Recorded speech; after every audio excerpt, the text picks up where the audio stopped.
a guard to prevent someone from putting their hand in something, for me, in the food safety world, can create a niche point. So all of a sudden you created a sandwich area that's really small. You can't take it apart.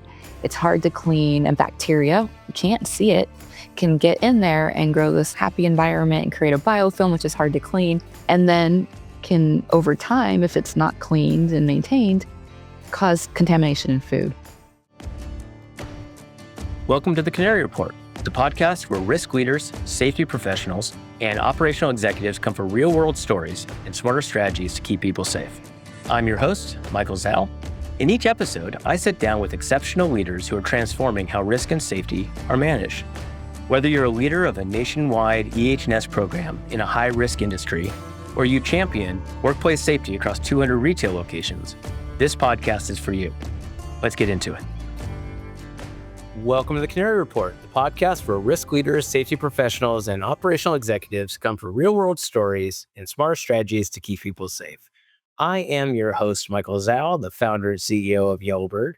Joining us today is Laura McCready. She is the Director of Food Safety and Policy at Reese's Fine Foods, a leading provider of fresh, refrigerated deli salads, side dishes, and prepared foods in U.S., Mexico, and Canada.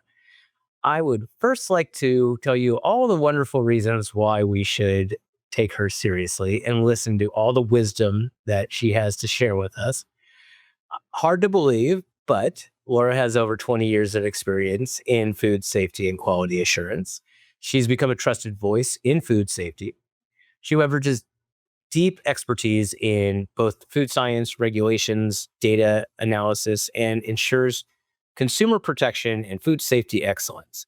At Reese's, she's led and navigated complex food safety strategies, regulations, compliance, risk management, as well as what is coming down the pike as the new and evolving industry standards begin. So with that, I am going to thank you, Laura, for joining me and welcome you to the podcast. Thank you for having me today. It's my pleasure. It is my pleasure. So that is a mouthful of an intro, and I didn't even get half of your wonderful credentials, and I probably wouldn't do it justice anyways. So I like to start always with the human being behind the credentials and the industry, because at the end of the day, whether it be workforce safety, food safety, or any other kind of safety performance, it comes down to human beings. And so I want to hear your journey and who you are and where you come from, and tell us about your personal world and maybe even a little bit about what you do for fun. Okay, well, my journey with food probably started from, the very beginning. I grew up in an agriculture family around food. I even jarred and even had, raised livestock that, I sold at fair, etc. And really had a passion for food and for agriculture. So when it came time to decide what am I going to do, going to college, but what do I want to do there? Ended up discovering food science, which was a way to take what the farmer was growing and get it to the table. Because oftentimes what we grow is not what ends up on our table. Something's happened to it. It's transformed in a way. So I looked at that as a great way to continue to be in agriculture, but in a different way. And then how much food impacts our lives as humans. I mean, we need to eat to live. And what a great way to continue to stay connected with our everyday life. So with that led me into my journey into food science. And food science is a whole breadth of anywhere from developing a new product to making it, to, protecting consumers with it. And over time, I really ended up enjoying that protecting consumer piece, as well as that regulation piece of how do we define compliance? How do we define what we're doing as an industry? I know in the safety world, you have the same, we all in the safety world have where we're given a regulation, a paragraph this big, black and white letters that turn into this huge, massive project, lots of questions, all from that little tiny paragraph. And I actually really enjoy helping define that and really thinking what caused that rule to be written. How do we continue to protect consumers? And so defining that rule to maintain that protection and really helping, have it come to life. That's fantastic. So from a geography perspective, where were you when you were growing up? And then where did you go to school? And then your first foray into the work world, where was that? So I actually grew up in California and went to college or got my bachelor's at Cal Poly in San Luis Obispo, and then ended up right there staying in California, going to work for Foster Farms in the chicken business. But over time, career tended grows, and I ended up in Omaha, Nebraska at ConAgra, working in frozen foods there, and then out to Colorado to Nestle and working in frozen foods there as well. Then to Celestial Seasonings, working in tea. Back to California to go work for Safeway Albertsons grocery store, and then out here to Oregon now with Reese's. So I guess the food industry has a great way of letting you explore and see lots of different parts of the country, large and small. It is quite interesting because I would say what you did there is very similar to most people in our industry in general, in the industry of, you know, specialty compliance of any sort, whether it be in OSHA or EPA or food safety, or there's all sorts that you do get an opportunity to become kind of nomadic in many ways. It's the best and worst part about the industry because it's very difficult to you don't get pigeonholed necessarily, which is great. But it's also hard to like really stick to one thing for a long period of time. We talked about this momentarily before we got on the call that, all these, labeling and all the compliance and all the sheets and the things in traditional environmental health and safety on the human safety and human workforce side, you deal with a lot of SDS sheets, you deal with a lot of different regulations. It seems to be the catch-all of anything that has any kind of compliance related insurance or otherwise. And I hear in food safety, it's very similar. So can you give us a little bit of an understanding in your world, kind of the overarching things that are like big picture? What do you do and how do you prioritize your role? So I would say if I had to boil it down to one of the main things I do is protecting people and consumers. Just kind of where like the OSHA aspect protects the outer body from risk. My job is to protect the inner part of the body. We're dealing with stuff we ingest, and that's where it can be harmful. And so, that's really the focus of what food safety is. But as you said, we have a lot of rules and compliance and things like that. And so I always felt that you start to get comfortable with defining some of that gray space. And then over time, there's just more gray space you're given to help define for a company, for compliance, or even for the industry.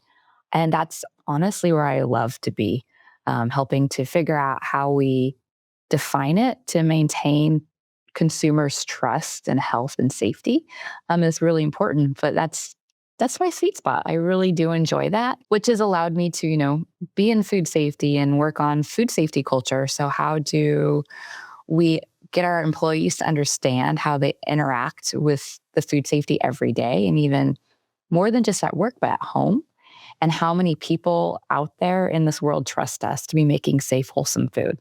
It's kind of overwhelming when you do start to think about it. But so working on culture, that soft people piece. But then there's the other side where it's the really analytical sciences dealing with chemicals like allergens, bacteria. So there are pathogens that can be in food that cause recalls. And then the other piece is risk mitigation. Like with safety, there's risk mitigation there too when it comes to food safety and, having to deal with recalls when we do have failure, or how do we deal with near misses.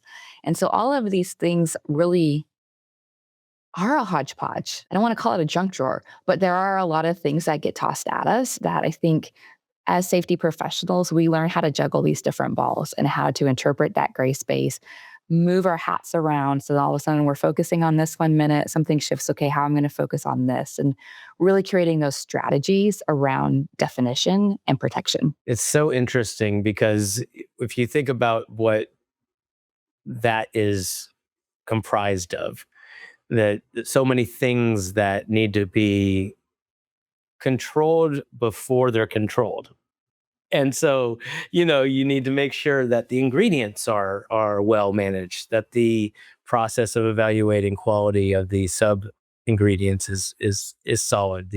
So at Research, can you give us a little bit of an understanding of the business itself, of what you all do there? And I'm not overly familiar, and I'm sure some others are not. I am from Southern California, so Foster Farms is I'm very familiar with them because they're in all of our grocery stores as well as Albertsons and Safeway. But those are your past employers. What does Research do? Give us a little bit of an understanding of the business itself. Research is here to help provide quality, yummy food that's fun. So, we're really, we show up at those main events in life. Like when you go down to have a potluck or a picnic in the summer, potato salad. Like we make it for you guys instead of, think of us as a really big kitchen when you really look at it. Way more complex than the kitchen, but it's all, potato salads.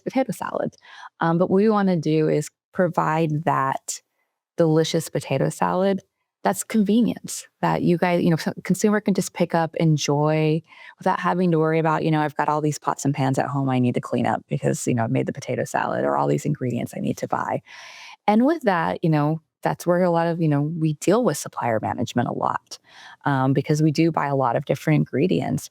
And it's part of my team's job responsibility is just to try to identify the risk in the ingredients by using, scientific knowledge, historical failures, horizon scanning on what's a future failure. So we really try to look at it holistically to make sure that the risk in the supply chain doesn't increase, that we're mitigating it as much as we can along the way. Our suppliers are doing that, and even their suppliers. It's amazing when you start to look at the complexity of a food, how many different suppliers or people have touched it along the way.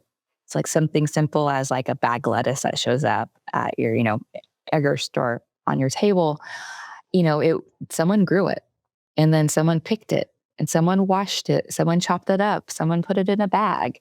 Then it went through distribution and then into the grocery store and then into your shopping cart and then to your table. So many, what seems so simple as chopped up lettuce went through so many different steps, processes, and places. It is really intricate and very interesting. And also from an environmental perspective, these items need certain temperatures and they need to be washed in a certain way to make sure that they have any pesticides or not, depending upon what they are. And, all of the things and I guess you have to have an eye on all of it. And so it does seem overwhelming. It really does. So from a scale perspective, you told me that there's massive numbers of places that you guys distribute to that you wouldn't even, where do you send these products? Like what grocery stores and other distribution do they go to? They are all over the country in the US. And we also have distribution, as you said, into Canada and Mexico. So we're everywhere. We really have wide distribution throughout the country. Are you vertically integrated? Do you use your own trucks and your own people and all that stuff? Like, where are the areas that you have to, select a vendor for things versus, that you have to be responsible for the controls? A lot of our ingredients we are purchasing from other vendors, but we are integrated when it comes to our supply chain piece. That we have, resources within the company that help us with distribution and warehousing, et cetera. So after we make it, we are very integrated. So from that perspective, you get all the ingredients, you make it, you prep it, you package it, you have it ready to go out to the retailer or wholesaler, depending upon how you go about your distribution. And you actually run the trucks and you control it all the way through to the edge. Or For some of our product, we do. We wow. do have our, a trucking arm of the business that, we are setting, making sure that stuff stays refrigerated. We are a refrigerated food company, so we use refrigeration. So we do have, a lot of refrigerated trucks that help distribute product. It could be multiple customers back in the supply chain. So think about like when you go to a restaurant, that restaurant probably had some type of warehouse holding their food. Most of the things don't go directly from the food manufacturer to the warehouse or to the restaurant. So, we definitely have that refrigerated world in our scope just to make sure that we maintain that food safety. On the food safety side, I'm very familiar with the human safety side. I'm not as familiar with the food component. So, what are the regulatory bodies and the groups that you have to be familiar with? I mean, obviously, we all understand on this podcast, particularly the OSHAs and the the state, local, federal, and then industry specific regulators. But how about on your side? Who are the people who make sure that you need to keep a relationship with and understand what's going on? Kind of, we have that local, state, federal aspect going on. So on the federal side, we have USDA that's looking over, meat products and some other things, and we've got FDA that has the non-meat items. We even have OSHA in our plants because we have people, and we need to maintain safety there. Some aspects of EPA with the chemicals and things that kind of intersect in the food industry. Trying to think what other big branches we end up dealing with. And Well, then, that's a lot. with international, And yeah, DOT for their trucking and your aware and your yes, distribution. So yeah, yeah, yeah, and with waste, every plant has waste that comes out sure. of waste stream. There's stuff there, and then with having selling our products internationally, there are some other international bodies, regulators that we Wow, interact with. that is so complex and so interesting. So on your team, how many folks do you all have? And then because again, I gravitate towards the human safety side just because but is human safety is that under your team as well, or is that a separate group? You obviously have the need, but It's actually in a separate group that is able to focus on that the OSHA risk analysis, yeah, human yeah, safety part. yeah, Um, training and surveys and all that stuff, Mhm. right? Yeah, But we yeah, do end up partnering on a lot of things. It's like sure. compliance training. We all get the joy of compliance training, and we're lucky to be a large enough company. We have extra support with compliance training, but it is between the food safety and safety side. We're picking different courses that people need to be trained on. But then there are some we shared, like the joy of bloodborne pathogens. Like when someone injures themselves, it's a safety as well as, food safety and safety intersects there. So it is interesting at times where even though we are two separate departments, when it comes to safety, oftentimes we overlap on a lot of things. And sometimes it's supportive, and sometimes them solving one of their problems, for example, like a guard to prevent someone from putting their hand in something, for me in the food safety world can create a niche point. So all of a sudden you created a sandwich area that's really small. You can't take it apart. It's hard to clean, and bacteria, we can't see it, can get in there and grow this, happy environment and create a biofilm, which is hard to clean. And then can over time, if it's not cleaned and maintained, cause contamination in food. So it's things like that where, you hear stories from the industry where it's like, well, this other, this different piece of equipment, something happened to it, it changed for this reason and it created this other issue. So even though we have a lot of similarities and are working together on things, we also have to work with each other on, okay, so how do we help prevent this issue of, someone injuring themselves, but also prevent the issue that we can then make someone sick because we created a different environment. Or, we all like our clear plexiglass plastic, which is great to see things, but then that piece of it breaks off and it's just as harmful if you ingest it as glass. So there are a lot of things we're just having to balance and interact with each other and say between safety and food safety, we do have a lot of interaction and a lot of support of each other because we are both trying to protect humans' health. It's just sometimes it's like, well, there's two sides of the human. There's the outside and the inside, and we both care.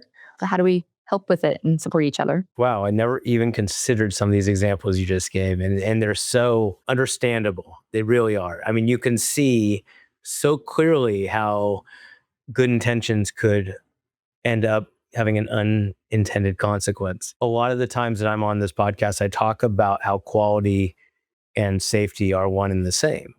Because at the end of the day, if you're running a good human operational process, but HOP basically running a HOP. I'm trying to get the HOP acronym out of my head, but or out of my mouth. But whatever your human processes are, if you do them well, you're going to have a better outcome. you're going to have a better quality control because you've eliminated these risks and these things that you otherwise, if you have to shut things down or you have some kind of some other thing happen. But I never even considered the materials that are used.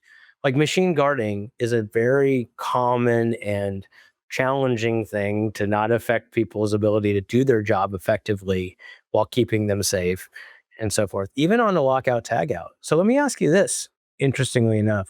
When somebody goes through a lockout tagout process on basically shutting down a machine to do their servicing and so forth, are the controls for food safety for the product that's still on the conveyor or on the deal, are they active at that given point in time? So, like as an example, if you're on a conveyor and it's going down a path and so forth, and they need to shut it down to do a maintenance and say it's an hour's maintenance. And so they go and lock it out and do the proper things and go and do the maintenance and they turn it back on.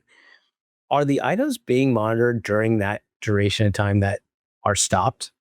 Like, is it active monitoring the whole time? Yeah, well, you were keeping track of time, what's going on, and this possibility of sometimes, depending on what type of maintenance has to be done or why what's getting repaired is there's time where it's just disposal of the food. So you have to clear up the packaging off the line or whatnot, and you have to clear it out.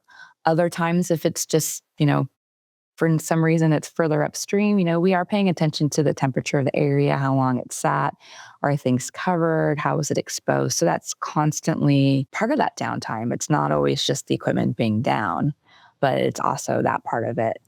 Interesting enough, like I've gone through lots of lockout tagout trainings, but where it's really interesting and that really comes to play is, our plants get shut down for deep cleaning, but then we have to go and inspect all that equipment to make sure we cleaned it well.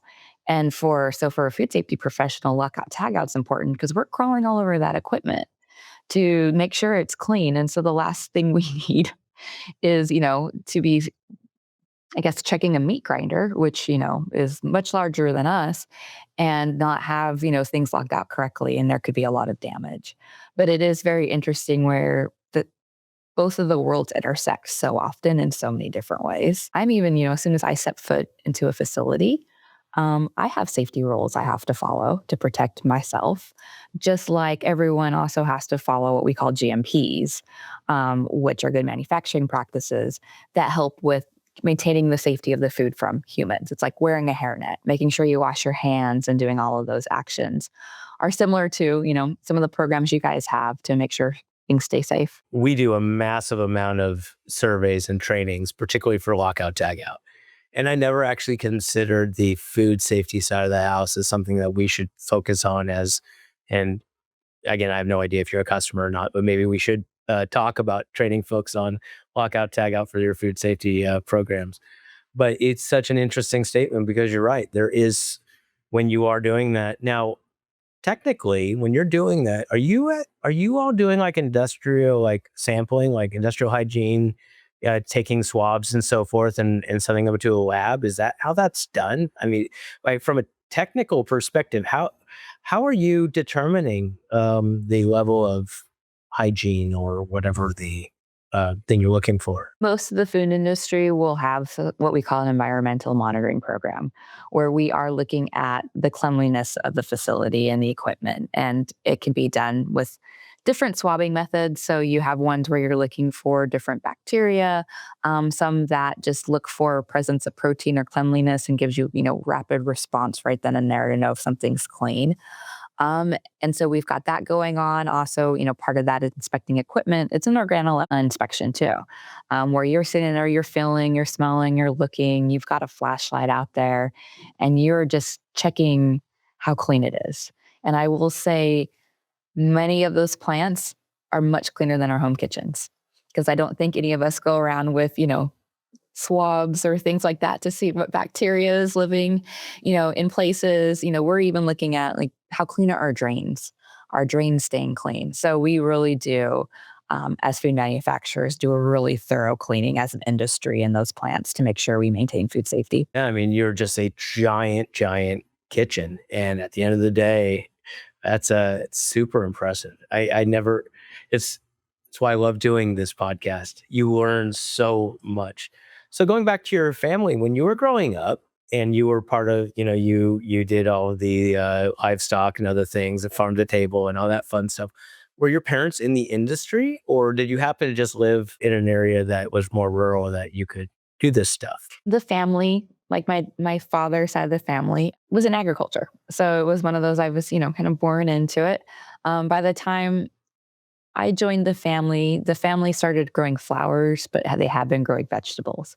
So was not directly growing stuff that was consumed, but in the flower industry. But with that, we had a big tithe of the land. So over the summer, there was always a huge garden that would feed the family. Farmers have their own community and they trade food for things. So, we always had these huge, refrigerated rooms that you'd walk in and someone brought some fruit and dropped it by. So it was just a very always there and present for me, the food and just the closeness of it. That even though my family wasn't directly tied to it, I still had a tie to it. And then through programs like 4-H and FFA, that's where I really got tied into making the food and being part of it and going to fair and raising livestock. That's really where I got my connection to the enjoyment of the food and creating it. From entering my jam at fair and getting a blue ribbon to, ended up with dairy goats and having to milk my goats and pasteurize milk and feed baby goats, which are very adorable. But there was just a lot of ties that just growing up in an area where we had some land and getting dirty was good. And just seeing that community and wanting to be part of it, I think really helped foster this, for me, this journey into food and why I have this passion and stay with it. I have a dear friend. He was my father's best friend in high school who moved to Turlock in the Central Valley and Modesto and that whole Valley area. And his kids and his family were all in 4-H. And, I wouldn't be surprised if at some point you guys crossed paths. I don't know where in California you were in the community, but it's a small community. You're right. It's a very, very large span of area, but a very small community. So do you, on a personal side, do you have siblings and, spouse or kids or anything like that and all that good stuff? Like, where are you on the personal side? And then are they involved? And any of them involved in the same type of things? Yeah. So my sister, I have one sister, and she's in Nebraska and she actually works in chicken processing and she's on the maintenance side. So she helps run the maintenance shop and all of the preventative maintenance programs and all this stuff to really help manage that part. So she works over there, but still in food. And then my daughter, she's in 4-H. We live in town, so we're not raising the livestock or doing quite the same thing. But she's making jam. She's doing dog obedience, so she goes to fair, and so she's even kind of drawing that connection to agriculture. And I think the other great thing about those programs is there is so many things you learn just besides the actual animal part or the creation part. You're learning so many leadership skills, different responsibilities, the fun and disappointment of competition. Sometimes it's a great high and other times it's really hard. But like I tell her, life is like going to be like this the rest of your life. Like you're going to win things and you're going to lose things. And it's how you work through both of them that will really help you be successful. How old is she? She is 14 now. All right. Well, that is a great age to be learning these things. I have a 16-year-old daughter, and I can tell you that, it never stops. It never stops. And, it's the right lesson to be teaching. It is the journey. As much as everybody thinks that I'm just, as my daughter says, I don't need a life lesson, Dad. I'm like, yeah, you're going to get one anyways. I can't help it. How do you turn that off as a parent? It just happens. You don't turn it off. You don't turn it off. And then eventually you become the age that I am, where you have to deal with your parents and the aging part of the parent side. And you become their parent at some point in time. And I mean, unfortunate, but it is part of the journey. You do learn dealing with animals and dealing with these things on farms and other places that it's a full cycle. And every one of us and everything ends up having that full cycle. Well, I have loved this conversation. I've enjoyed it so much. Is there anything that you would like to talk about before we sign off, that you are passionate about, that you wanted to make sure we touched on? That's part of part of your work and research and all the good stuff. I think just one thing that I'm very passionate about is around culture. around food safety culture, which also is a safety, there's safety culture too. And just how important it is for us professionals to make sure we stop and talk to everyday people that we're interacting with and stopping to explain the why to them, because oftentimes they just don't know. And it is so important to invest back into the people to help establish those positive cultures to help protect themselves and community. And that's, I think, one thing I'm really passionate about. That's happened as I've gotten older, really understanding that connection we have as humans to food and people and how culture really supports that. But it is one of those, it can be gauged and seen, but it's really hard to be like, well, if you do these 5 things, you'll have it. It's so unique to everyone, every company, every facility. It's exciting for me that it's finally being seen and kind of defined, and really, I think, helping move forward just the safety aspect for everyone when we start understanding that human connection we have to it. So I would say that's kind of the parting word is these cultures are really important. Hopefully, people will take the lessons of the news cycle or the world or things that have occurred elsewhere and take it internally and realize that we can all be better if we focus on them before they happen, before, and I won't out any particular brands of retail or restaurant or anything else, but a lot of these, almost all are preventable if you have a safety culture that's willing to, and a leadership team. Honestly, in my world, it's what's more important: shutting down for an hour to do the right things, or somebody not getting home to their family or having a long-term disability. But in your side, not saying something, you could literally put people in harm's way across the country. And having a culture that gets it and is proud to say, we won't let that happen, we are caregivers for the community, is and I can tell that is the way your stance, and I love it. And so that was a great last word. Thank you, Laura, so much. And I wish you nothing but success. Well, thank you so much. That's it for today's episode of the Canary Report. If this conversation helped you reframe how you think about risk and safety, please do me a favor. Hit subscribe, leave a review, and share it with somebody who needs to hear it. We're building a new category of safety and risk leadership, one that's faster and smarter. Leaders who aren't just empowered by tech, but whose wisdom is accelerated by it. To learn more about how Yellowbird's cutting-edge platform is empowering leaders to solve workplace safety and risk challenges faster, smarter, and at scale, visit goyellowbird.com. Don't forget to subscribe to our Spotify, Apple Podcasts, and Yellowbird pages to stay up to date. Until next time, lead with clarity, know first, and act fast.